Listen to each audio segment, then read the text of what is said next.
But then that is often accompanied by another element, which is, as I've just come back from this few minutes ago with Minister Lamula and Godongwane, we've just come back from the B20 or G20 Social Summit. Now, as I walked in, there was a big round of applause. And people were like saying, "President, President, President," with great love and affection. So as I walked in here, there was silence. Absolute silence. No. Rather than see it as a negative, I told myself that, gee, I'm at the right place here. Because, as I say, I read my audience, and as you didn't applaud, I was taking my steps, walking alongside some of your colleagues, looking at their faces, seeing how they are responding to this moment. But as I got to the front, you applauded, which told me that there is real weighty money here. It is indeed a great honor to address you all, to address a gathering of business people from across the globe who, by your presence here, have affirmed your commitment to and support for our G20 process, but also indirectly to support a better Africa and a better world. This G20, as you well know, is meeting for the very first time on African soil, and we as South Africa are truly honored and privileged to be the first country on the continent to be hosting the G20. From every corner of the earth, people are returning to this place, the cradle of humanity, to reflect on the state of our world and to chart a way forward to a more inclusive and a more prosperous and more sustainable future, which through your presence, I'd like to believe you have been doing, returning to where we all originated, and to come and draw from the wisdom that resides in this continent. This is a moment of great significance for our continent. It is also a moment of great opportunity, I'd like to believe. It is an opportunity for Africa to assert itself and to assert its place in global affairs. When we accepted the presidency of the G20, we immediately said that we are going to focus on Africa and get the world to start looking at Africa and its great potential. To affirm its position as a leader of economic growth and social progress, it is in this continent that we believe the great focus should be. Africa has some of the fastest growing economies in the world. It has the youngest population, and it is endowed with abundant resources, natural resources and human capital. It is also endowed with critical minerals that will build the economy of the future, and with the fertile lands that can feed the world, as well as having the sun and the wind that will power revolution in energy. The African Continental Free Trade Area provides an unprecedented opportunity to harness these resources for the good of the people of the continent. It promises a new era of trade, of investment across the borders that had so far been held back. The Africa Continental Free Trade Area promises greater alignment of rules, of regulations, of standards, as well as of laws. It promises the seamless movement of goods and the provision of services across a market of 1.4 billion people. As the work done by the B20 has made clear, Africa has the potential to be the next frontier of global production, commerce, as well as innovation. And we will call on the global community to embrace Africa's rise. Some years ago, the front page of The Economist magazine depicted Africa as a continent that is lost, that is backwards, but Africa is on the rise. It is Africa that seeks to be more prosperous, and by being prosperous, we'd like to believe that we therefore will have a more prosperous world. An Africa that is at peace, that is stable, that is well-governed, and that has the means to meet the needs of its people, makes for a better world.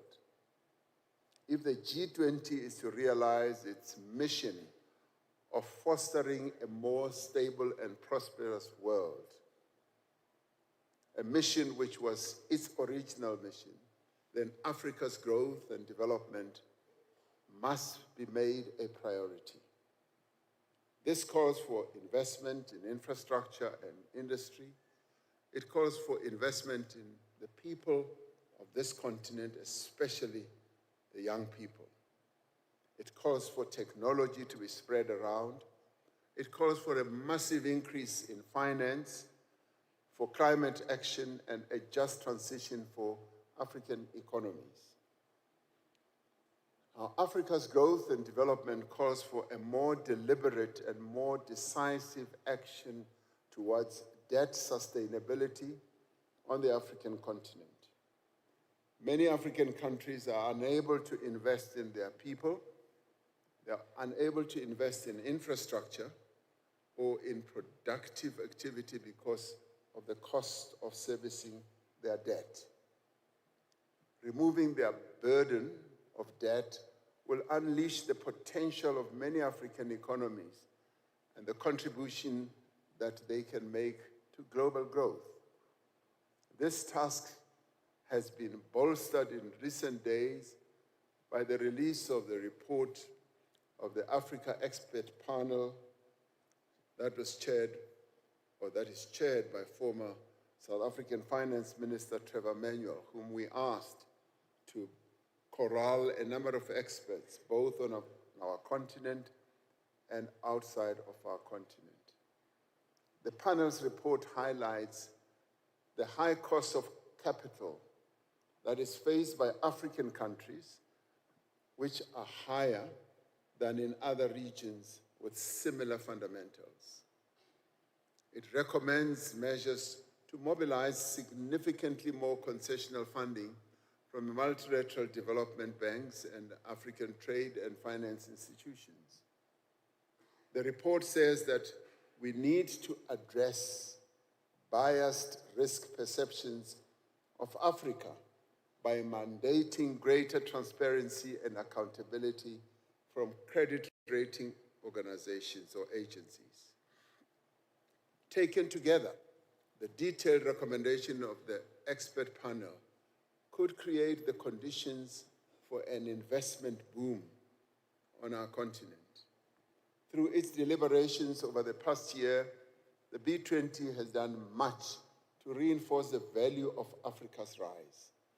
And it has outlined in detail the actions that need to be taken, as well as the conditions that need to be met to realize the rise of the continent that I'm talking about. The B20 has done much to position business as a force for progress. The B20 could not have been clearer. The global business community is prepared, is willing, and able to drive inclusive growth, sustainable growth, and resilient growth as well.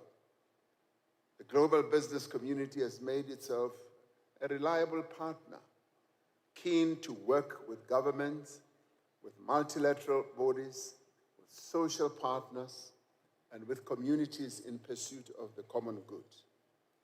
Now, I say this advisedly, as we here in South Africa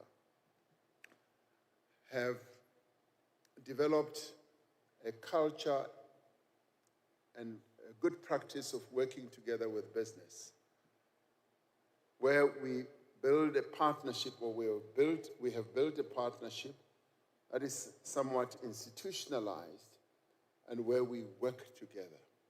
And I must say that we have found business to be very supportive, to be keen, to help us address the challenges that our country faces.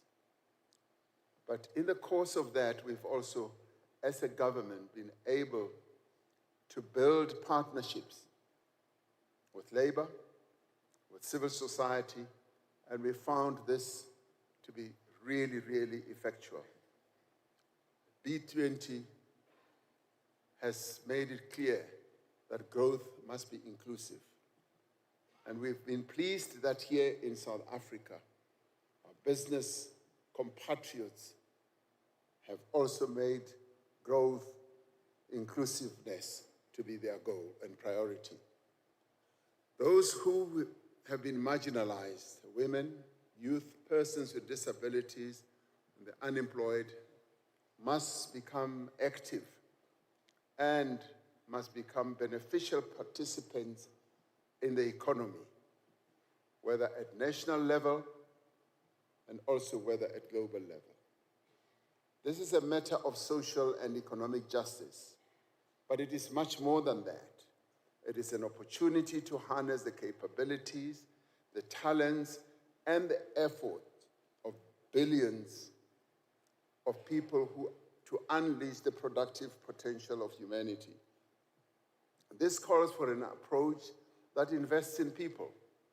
It must start in the earliest of years of life, establishing through quality foundational education a platform for learning that produces the skills that the economy of tomorrow will need. It calls for accessible, quality healthcare, for affordable social security and focused poverty alleviation measures. And it calls for support for micro, social, and medium enterprises, for entrepreneurs, and for informal businesses to be given an opportunity to grow and to thrive. Workers need to be skilled and reskilled, as well as upskilled, as methods of production change, as new industries emerge, as old industries decline, and as technology advances at an ever-increasing rate. The B20 has said that growth must be sustainable. For the last 2 centuries, the extraordinary growth of global economy has been achieved at the expense of the very resources on which our species relies for survival. We now know that unless we change course, urgently for that matter, as well as resolutely, the conditions of life on this planet will become intolerable. The move to a low-carbon economy cannot be delayed. Indeed, it must be accelerated. As we undertake this transition, we must be sure not to further deepen inequality between and within countries. We cannot disadvantage those countries that bear the least responsibility for climate change, yet are today most vulnerable to its effects. We therefore need a massive increase in financial support for just and inclusive transitions in developing economies. We must share knowledge and expertise as well as technology to address the challenges that those countries will face. At the same time, we must be wary of unilateral trade measures that seek to promote cleaner energy, but that further restrict fair market access for economies that are still developing and growing. We need to pursue fair, transparent, multilateral trade agreements that do not punish countries for a climate crisis that they did not create.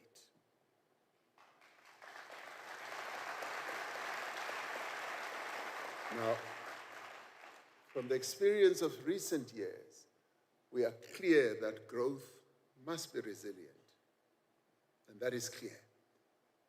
We have seen the huge disruptions to productions and trade that can be caused by global pandemics, by wars, by conflicts, by geopolitical turbulence, and also by unilateral decisions that are taken that impact on trade. At such times, we appreciate the value of multilateral institutions and a rules-based world order. And as we have become democracies, particularly in the global south, we were fed the message that you need to have rule of law. You need to embrace values. You need to have good governance. But in recent times, we've seen how those who were trying to teach us those laws and those values are the very ones who are violating all those values, who are destroying those very values. And we ask ourselves, what are we expected to do now? Because, yes, we are developing our economies. We are sovereign countries, and we need to be treated as equals. Our sovereignty needs to be respected. We need to sit around the table as equals and having the same share of knowledge, the same share of capability, without any bullying the other, without any.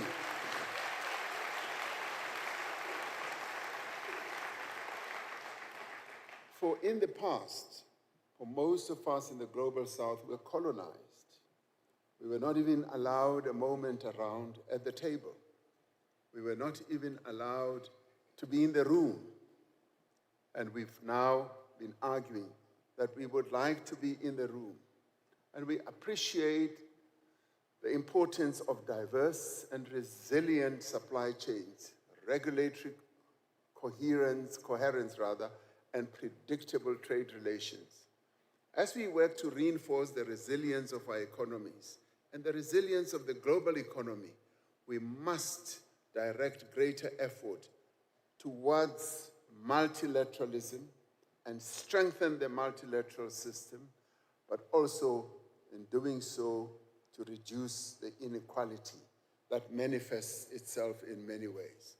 A more equal world in which political and economic power is more fairly distributed, in which all people have an equal voice and an equal stake. Such a world is more stable and more resilient. And that is the world that many of us want to live in. The G20 Global Inequality Report that was produced by Nobel laureate Professor Joseph Stiglitz and his committee of independent experts that I appointed provides valuable guidance on the actions we can take towards such a world. The recommendations contained in the committee's report reinforce many of the priorities and actions that have been put forward at the B20 Summit, and indeed throughout the year's B20 engagements. South Africa embarked on its G20 presidency determined to advance the principles of equality, of solidarity, and sustainability. Now, over the course of the past year, most of the countries of the G20 have rallied in support of these principles, understanding that they are fundamental to our shared future as humanity. We commend and applaud and thank the B20 for having imbued these principles with meaning and relevance. And I congratulate the B20 team and everyone from across the globe who participated in this worthy effort and who are now determined to be part of the important work that lies ahead in building a better future.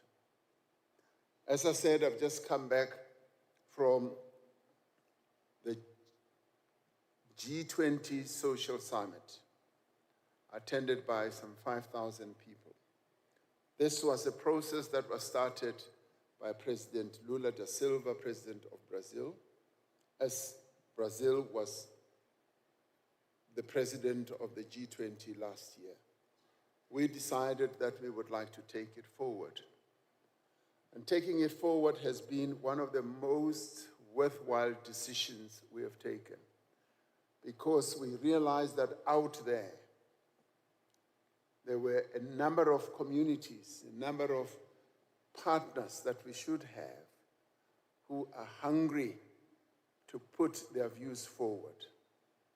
And they participated through 230 meetings, surpassing what the G20 meetings have been about. G20 has been, with the Sherpas and all that, have been 130. They engaged in 230 meetings. And who are they? They are the B women, the G women rather, G20 women. They are the G20 youth. They are the G20 disabled people. They are the G20 people of the LGBTIQ. And sometimes they call themselves queers. They say we are the G20 queers. And they are people. There are people. There's the sport element and the labor element and. And we counted more than like 22 formations that have become part of the G20 family. Now, elsewhere in the world, we have been branded as South Africa as having convened the G100. And my retort is, no, we didn't convene the G100. We have convened the G million, if you like, the G20 million. Because if we are to create a world that is prosperous, a world that is caring, a world that is more equal, a world that is underpinned by solidarity, we do believe that it's important to involve the people who are going to be affected by the decisions that the Leaders Summit is going to take day after tomorrow. And they have been so forward that they gave me their own declaration. They collectively, 5,000 people, much more than you are and much more than I'm going to have in 2 days' time, just 20. They are 5,000. They were able to reach a declaration. But I congratulate you too, because you have your own declaration. So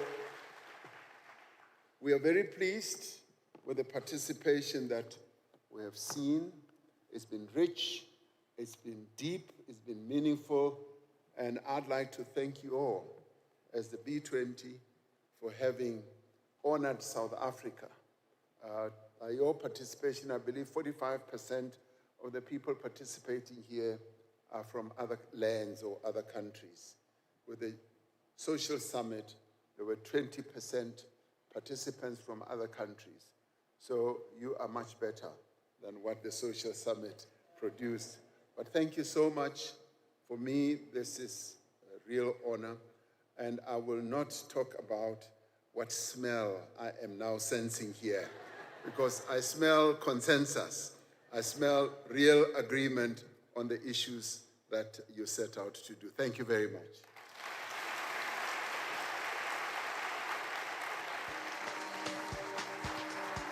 Mr. President, we thank you and we appreciate you for your contribution. We don't want you to go too far, and would actually kindly request that you make your way back to the center stage, sir, for a photo opportunity and a momentous occasion to mark the significance of the B20 South Africa Summit. At this same juncture, I'd like to welcome back on stage Ubaba Mxolisi Mgojo, who joins us as the co-chair of the B20 South Africa. He's not alone, he is accompanied by Amanda Clark, the CEO and President of the US Chamber of Commerce, helping us on stage and joining.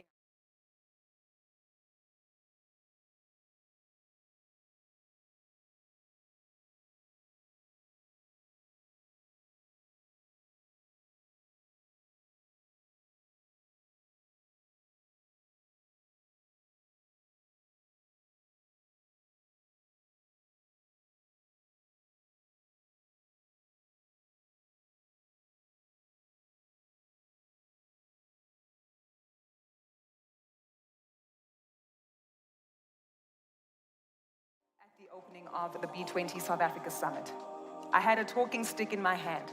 A stick at the time that has mentioned is one that does symbolize authority, respect, and ongoing conversation. It symbolizes the opportunity to openly and publicly respect a considered point of view. Well, that particular stick makes its return to the stage, and this time there are two, highlighting the importance and critical nature of bilateral agreements and partnerships that will take place. At this juncture, I'd also like to invite Ubaba Mxolisi Mgojo to actually hand over this talking stick together with communique that has been developed by B20 South Africa, and sharing this not only with our counterparts from the US Chamber of Commerce and Industry, but also our President. Ubaba Mgojo, the honor and the privilege is all yours, and of course we continue to hand over a moment of significance given the B20 South Africa communique and the talking stick as a representation of us extending this communique with our leadership here in South Africa. If we could have a moment to acknowledge this profound opportunity and partnership.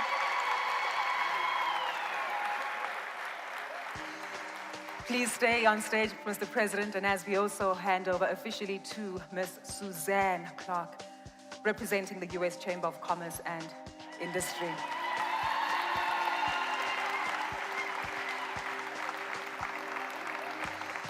If all three of our speakers could actually join us for another photo opportunity, again, recognizing this momentous occasion, a significant occasion where B20, held for the first time on the African continent, under African skies, being handed over as a representation of our partnership with our peers in the global north, partnering with the peers on the global south. Thank you kindly.